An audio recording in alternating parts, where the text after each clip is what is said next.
Good morning and a very, very happy morning. We are reading the Fifth Agreement and we are on page number 188.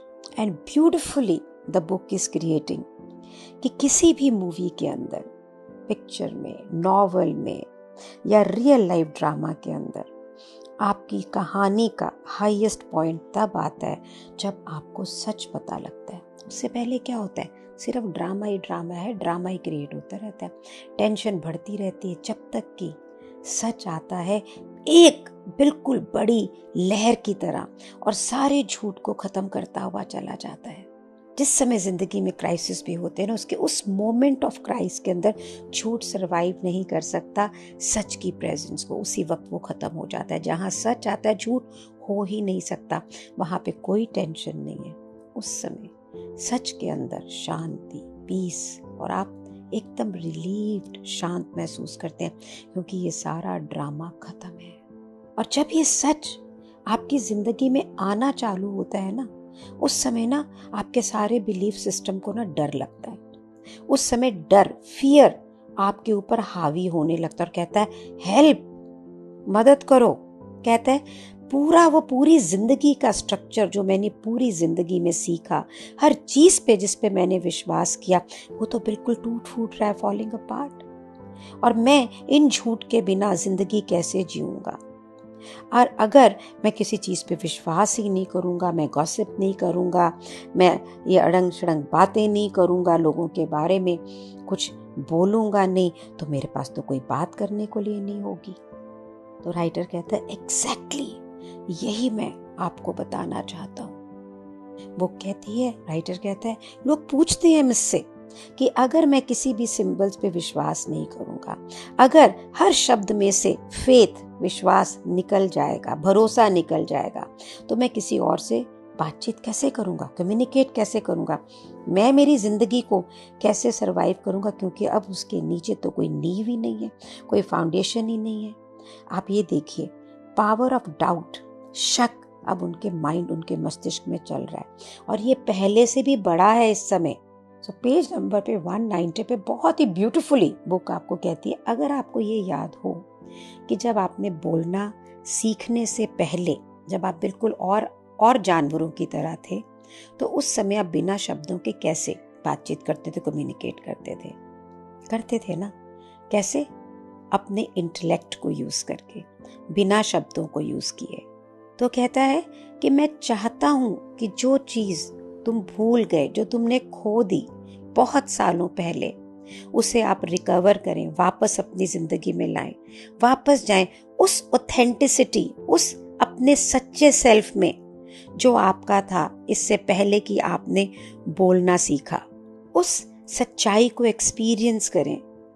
Writer कहता है मैं चाहता हूं कि अपने दिल में जाओ सीधे और सच को खोजो बिना किसी शब्दों के, अपने रियल सेल्फ को पाने के लिए, और उसे पूरी ताकत से, अपनी पूरी ताकत से बाहर लेकर आएं। आपके जीवन की इस यात्रा के अंदर आपके जीवन का सबसे जो उत्तम पॉइंट होगा ना, वो पल होगा जिस समय फाइनली आप अपने आप को सच की आंखों से देख पाएंगे। और अगर आप अपने ऑथेंटिक सेल्फ को देख पाएंगे ना, तो आप कहता है इतना प्यार, you will love what you will see. आपको बहुत अच्छा लगेगा जो आप देखेंगे। आप देखेंगे मैग्निफिसेंस ऑफ योर प्रेजेंस, भव्यता, कि आप कितने भव्य हैं, असीम, अनंत, अगाध। आप देखेंगे आप कितने वंडरफुल हैं, आप कितने खूबसूरत हैं, आप देखेंगे आप कितने उत्तम हैं। और ये एक्सपीरियंस, ये अनुभूति उन सब शक शुभा को तोड़ देगा जो किसी ने आपके सिर में डाले हैं, आप देखेंगे आपके मस्तिष्क में डाले हैं, और आप देखेंगे कि आप एक रोशनी है, आप देखेंगे कि आप एक जीवन है। आप अपनी खुद की दिव्यता को उस समय एक्सेप्ट करेंगे एंड आप खुद जिंदगी का एक बेटर रिफ्लेक्शन बनेंगे, प्रतिबिंब बनेंगे। आप यहाँ पे इस पृथ्वी पे जिंदगी को एंजॉय करने आए हैं। आप यहाँ पे इसलिए नहीं आए हैं कि आप ये जो ड्रामा में दुख पाएं। दुख क्यों? पर्सनल इंपॉर्टेंस, आपकी खुद की महत्ता, ये आप नहीं हैं, ये आपकी प्रेजेंस का हिस्सा नहीं है। आप यहाँ पर आए हैं एक ड्रीमर बनने के लिए। ड्रीम यानी जिंदगी को जीने वाला ड्रीमर, एक आर्टिस्ट बनने के लिए, एक पैगंबर बनने के लिए, एक भविष्य दृष्टा बनने के लिए, एक सीयर बनने के लिए। और आप जब तक सीयर नहीं बन सकते, पैगंबर नहीं बन सकते, भविष्य दृष्टा नहीं बन सकते, आपका इंटेलेक्ट तब तक आपके लिए नहीं देखा सकता जब तक कि आपकी आंखें तो आपकी कहानियों पे लगी हुई हैं, आपके जख्मों पे लगी हुई हैं, आप बिल्कुल विक्टिमाइज्ड फील कर रहे हैं। तो अगर आप अभी भी इस चीज़ पे फोकस कर रहे हैं कि आपकी माँ ने 20 साल पहले आपके साथ क्या किया, या 40 साल पहले आपके पिता ने क्या किया, या तुम्हारे जीवन साथी ने क्या किया, या बिजनेस वाले ने क्या किया, या किसी और सेकेंडरी कैरेक्टर जो आपके जीवन में है उसने क्या किया, तो आप सच को देख नहीं पा रहे हैं, क्योंकि आपका सारा फोकस तो आपके जीवन के इस ड्रामे में है। तो ये जितनी भी बात हो रही है ना, ये बिल्कुल ऐसे हो रही है कि हम किसी दीवार से बात कर रहे हैं। आप जब ये सब सुन रहे हैं, जब मैं बोल रही हूँ, पढ़ रही हूँ, तो राइटर पूछता है, does this ring any bell somewhere? कहीं पे क्या कोई घंटी बज रही है? क्या कहीं पे कोई ओपनिंग हो रही है? क्या कहीं पे दिल कहीं से कुछ ऐसे लग रहा है, आह, इज इट आहा मोमेंट? इससे पहले कि आप एक सीयर बने, एक पैगंबर बने ना, आपकी जिंदगी की ना सिंप्लिसिटी, यानी वो भोलापन, वो मासूमियत, वो आपसे बहुत दूर है। आपको लगता है कि आपको तो सब कुछ पता है, आपके पास तो बहुत सारे ओपिनियन है, पॉइंट ऑफ व्यूज हैं, और फिर आप ये सारे ओपिनियन, ये सारे पॉइंट ऑफ व्यू लोगों के ऊपर हावी करने की कोशिश करते हैं। एक बार जब आप एक सीयर बन जाते हैं, एक पैगंबर, एक भविष्य दृष्टा, you see the truth, you just become yourself, तब सब कुछ बदल जाता है। अब आपको क्या दिखता है? आपको दिखता है लोगों का वो प्रिटेंशन। आपका खुद का प्रिटेंशन तो खत्म हो गया ना, नाटक खत्म हो गया। अब आपको ये भी दिखता है कि वो क्या एक्सप्रेस करते हैं, वो कैसे विश्वास करते हैं कि वो क्या हैं। और अब आपको पता होता है कि ये तो सच नहीं है। अब आपको मालूम है कि ये सब लोग एक प्रिटेंड कर रहे हैं, एक नाटक कर रहे हैं। फिर आप सोचते हैं वो क्या प्रिटेंड कर रहे हैं। आपको एग्जैक्टली को तो नहीं पता होता, क्योंकि आप उसका माइंड नहीं पढ़ सकते हो। ये सारे आपकी ज़िंदगी के सेकेंडरी कैरेक्टर हैं जो आपने क्रिएट किए। हमें ना खुद नहीं पता होता है कि हम क्या प्रिटेंड कर रहे हैं, है ना, है कि नहीं सच? दूसरे को क्या बताएंगे। लेकिन अब आप ये सारी जितनी प्रिटेंशन है ना नाटक के पीछे, उस रियल सच्चे व्यक्ति को देख पाएंगे।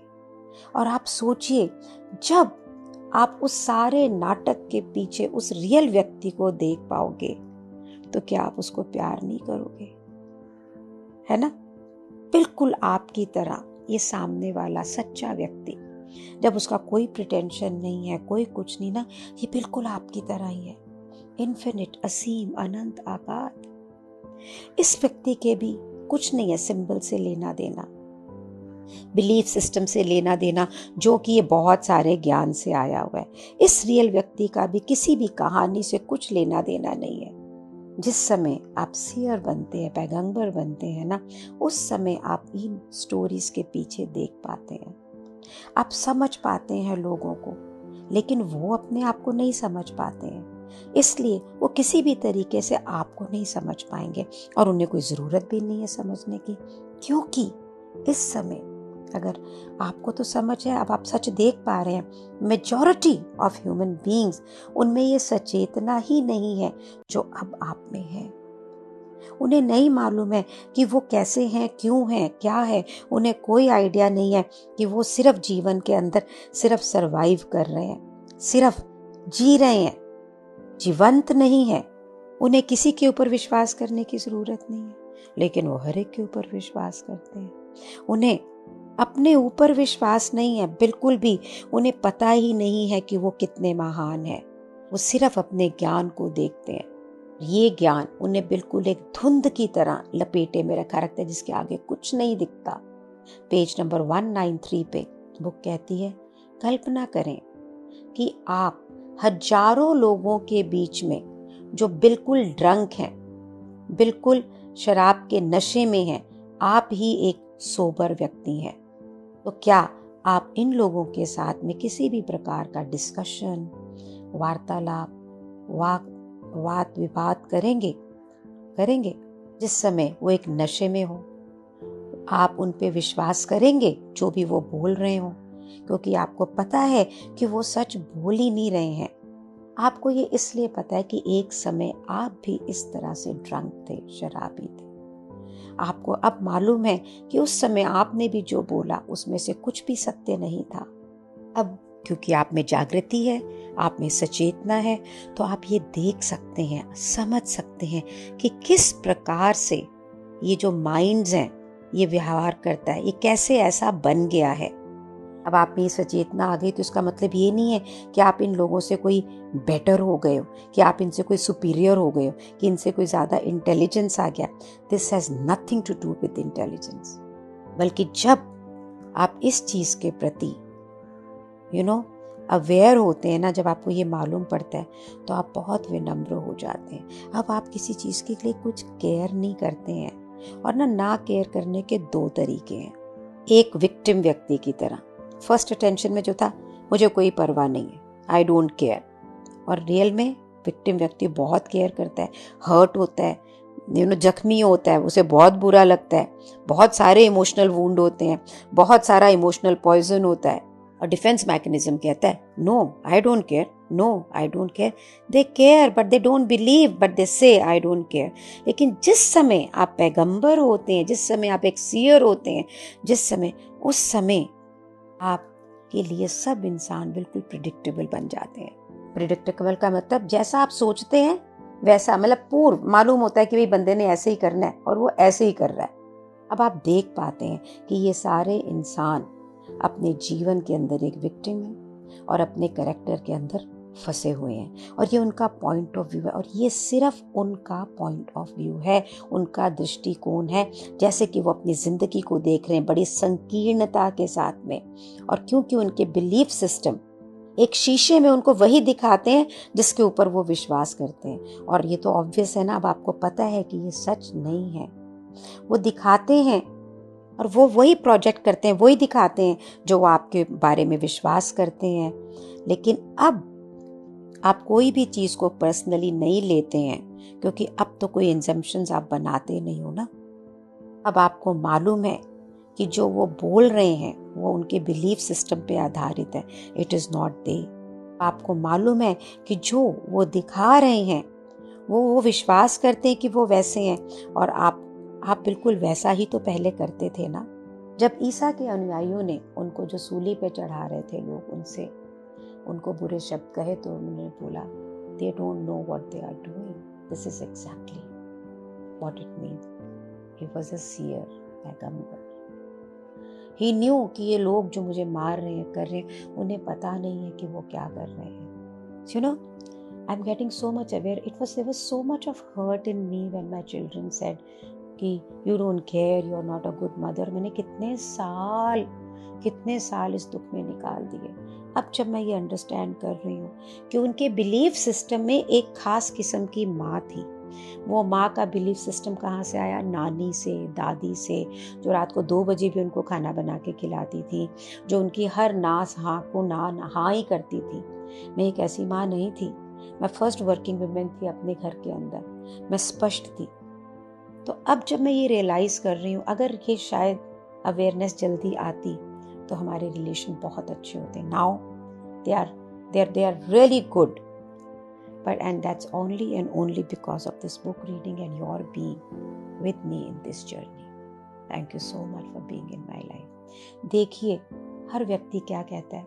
मैं ना मेरे गुरु को बोलती थी, आपको शब्दों के पीछे के शब्द कैसे सुनते हैं? Today I am understanding how it is being done. उन्होंने कभी भी मनुष्य को उसके शब्दों से नहीं सुना, हमेशा उसके पीछे से ही सुना। Thank you so much. My gratitude to him, my gratitude to you.